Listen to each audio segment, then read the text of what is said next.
NBC2 meteorologist Rachel Duensing live for us again in Marathon, giving us a look at Eta's impacts there. What are the conditions like right now?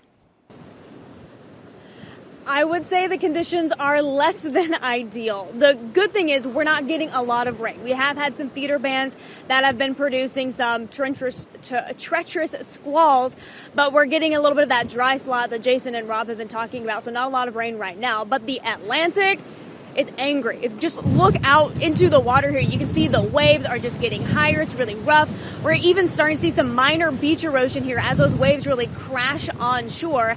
And something else those high waves have just been aiding in, especially since about an hour and a half ago, we were in high tide, is that storm surge. We're expecting around 2 to 3 feet of storm surge here in the Florida Keys.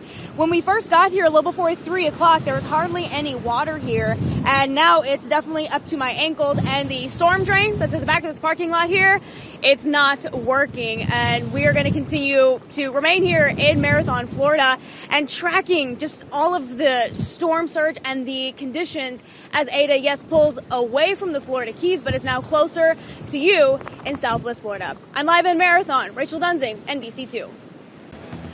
Good morning, I'm NBC2 meteorologist Rachel Duensing, live in Marathon, Florida, and you can probably see that I'm not fighting any torrential rain squalls, but it is definitely windy. So I want to show you what some of the current wind speeds are looking like right now.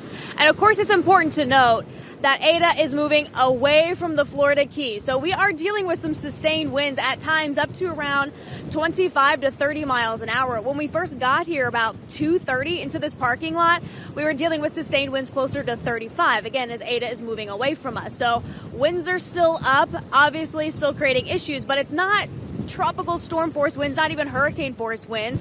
But we know with any tropical system, yes, we're concerned about the rain, we're concerned about the wind, we're also concerned about the water. If you were with us 30 minutes ago, I showed you this big puddle that appeared to be from some storm surge because the drain was not working. Well, the drain finally started working. This puddle has receded, and that is good news. We are now going into low tide, and with the wind still coming on shore, of course, there's still the threat for up to around 2 to 3 feet of storm surge here in Marathon.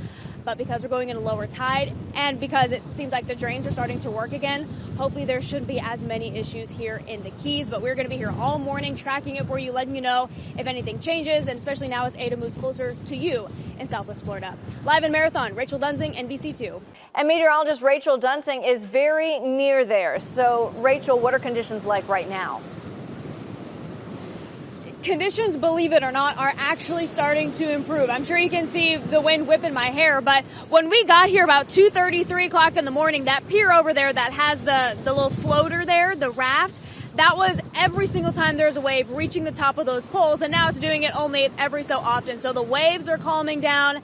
And something else beautiful that let's just leave you on.